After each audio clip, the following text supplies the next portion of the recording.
Praise the lord. ఈరోజు వాక్య భాగం కీర్తనల గ్రంథం 142వ అధ్యాయం 2వ వచనం. బహు వినయముగా ఆయన సన్నిధిని నేను మొరపెట్టుకొనుచున్నాను. నాకు కలిగిన బాధ ఆయన సన్నిధిని తెలియజెప్పుకొనుచున్నాను. ఈరోజు ఈ వాక్య భాగం ద్వారా దేవుడు మనతో మాట్లాడుతూ ఉన్నారు. అసలు ఈ కీర్తనల గ్రంథం 142వ అధ్యాయం యొక్క బ్యాక్గ్రౌండ్ ఏంటి అని మనం చూస్తే గనక, మరి గుహలో ఉన్నప్పుడు దావీదు చేసిన ప్రార్థనే ఈ 142వ అధ్యాయం. తన శత్రువుల చేత తరమబడతా ఉన్నప్పుడు, ఆశ్రయం కొరకు తనను తాను గుహలో హైడ్ చేసుకున్నప్పుడు, తనను తాను గుహలో మరి దాక్కున్నప్పుడు, అక్కడ తనను తాను సేఫ్ చేసుకున్న టైంలో కీర్తనకారుడు రాస్తా ఉన్నాడు, బహువినయంగా ఆయన సన్నిధిని నేను మొరపెడుతున్నాను. నాకు కలిగిన బాధ ఆయన సన్నిధిని తెలియజెప్పుకొంచున్నాను. మనం కూడా బహువినయంగా ఆయన సన్నిధిలో మొరపెట్టాలి కదండి. మనం ఆరాధన చేసే దేవుడు ఎంత పూజారుడు, ఎంత అర్హుడు. How for our God. ఆయన ఎంత స్తుతులకు పాత్రుడు కదండి. ఇశ్రాయేలీల స్తుతుల సింహాసనంపై ఆసీనుడైన వాడు మన దేవుడు. నోటి మాట చేత శూన్యంలో సమస్తాన్ని సృష్టించిన దేవుడు మన దేవుడు. ఎండిపోయిన ఎముకలు మరలా తిరిగి జీవంలోనికి వచ్చేలాగా చేసినవాడు మన దేవుడు. మృతతుల్యమైపోయిన గర్భం నుండి జీవాన్ని ఉద్భవింపచేయగలిగిన వాడు మన దేవుడు. ఆయన ఎంత సమర్థుడు. How great hour God is.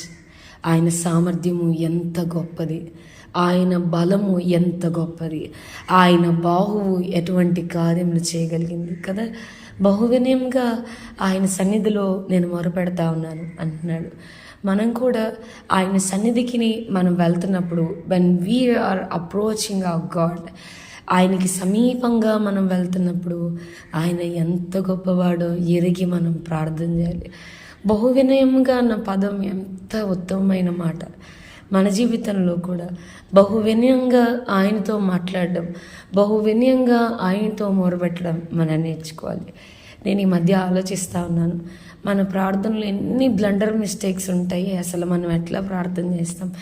దేవుడు ఏ రోజు కూడా ఏంటి ఇలా ప్రార్థన చేసావు, పో నీకు అసలు ప్రార్థన చేయడమే రావట్లేదు, పో నీ ఫైల్ పక్కన పెట్టేస్తాను. నేను దేవుడు కాదు. మనం ఎట్లా మాట్లాడినా కూడా ఆయన తన కృపతో మన ప్రార్థన ఆలకించి మనం వచ్చి రాని ప్రార్థనలకి ఆయన జవాబిస్తాడు. బట్ మేక్ ష్యూర్ అంత గొప్ప దేవుడితో మాట్లాడడం ఎట్లనో, ఆయన అడ్రస్ చేయడం ఎట్లనో, ఆయనకి ఎట్లా మొరబెట్టాలనో మనకి రాదు. అందుకనే బహువినయముగా ఆయన సన్నిధిని నేను మొరబెడతా ఉన్నాను. నాకు కలిగిన బాధ అంతా కూడా ఆయన సన్నిధిలో చెప్పుకుంటున్నాను. మనం మనుషులతో చెప్పుకుంటే కనుక దానివల్ల అసలు ఏం ఉపయోగం లేదు. మన ప్రభువుతో ఆయన సన్నిధిలో మనం మొరబెట్టడం ఎట్లా నేర్చుకుంటే అది చాలా ఉత్తమమైంది, చాలా గొప్ప జవాబులు ఆ ప్రార్థనకు మనం పొందుకోగలం.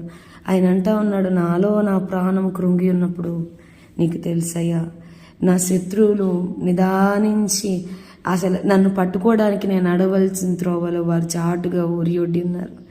నా పక్కన నిదానం చూస్తే నన్ను ఎరిగిన వారు ఎవరు లేరు. అయ్యా నాకు ఆశ్రయం ఏది లేదయ్యా, నా మీద జాలి పడేవాడు అసలు ఒక్కడు కూడా లేడు. నేను నీకు మొరబెడుతున్నా, నువ్వే నా ఆశ్రయం అంటా ఉన్నాడు. సజీవులున్న భూమి మీద నా స్వాస్య నువ్వే అనుకుంటున్నానయ్యా. నేను చాలా కృంగి ఉన్నాను, నా మొర వినయ్యా. నన్ను తరువారు నాకంటే బలిష్ఠులు, వారి చేతిలో నుండి నన్ను విడిపించయ్యా అంటా ఉన్నాడు. ఈరోజు వాక్యం వింటున్న ప్రియమైన వాళ్ళరా, మీరు కూడా కృంగిపోతూ ఉన్నారా? మీ సమస్యలు మీ మీద జలప్రవాహముల వలె ప్రవహిస్తూ ఉన్నాయా? చాలా ఒత్తిడికరమైన పరిస్థితులు గుండా వెళ్తున్నారా? అయితే దెర్ ఇస్ అ ప్లేస్, ఒక సేఫెస్ట్ ప్లేస్ ఉందండి. పరిగెత్తుకుంటా ఆయన రెక్కల చాటుకు మనం వెళ్ళిపోయి బహువినయంగా ఆయన సన్నిధిలో మొరపెడదాం. ఆయన సన్నిధే మన సమస్యలకు పరిష్కారం. ఆయన సన్నిధే మనకి ఆదరణనిస్తుంది. ఆయన సన్నిధే మనం ముందు నడవలసిన మార్గాన్ని మనకి బయలుపరుస్తుంది. సో దావీదులాగా నేను చాలా కృంగి ఉన్నాను ప్రభా, నేను వెళ్తున్న పరిస్థితి నాకు అసలు ఏమీ అర్థం కావడం లేదు, భయంకరంగా నలిగిపోతున్నాను, మనుషులు నిందలకి దినమెల్లా కృంగిపోతున్నాను అనుకుంటే దేవుని మీద ఎట్లా ఆధారపడాలో నేర్చుకుందాం. ఆయన సన్నిధిని చేద్దాం. మన మొర్ర మన ప్రభుతో చెప్తాం.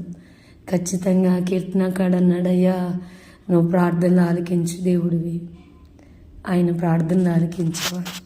మన ప్రతి మొర విని ఖచ్చితంగా ఒక శ్రేష్టమైన జవాబును మన ప్రభు మనకి ఇస్తాడు. ప్రార్థన చేసుకుందాం. ప్రభా, ఈరోజు వాక్య భాగం ద్వారా మీరు మాతో మాట్లాడినందుకు వందనాలు. వాక్యం వింటున్న మా ప్రియులైన వారిని అందరినీ దీవించి ఆశీర్వదించమని యేసు నామమున అడిగి వేడుకొంచున్నాం తండ్రి. Amen. God bless you and have a blessed day.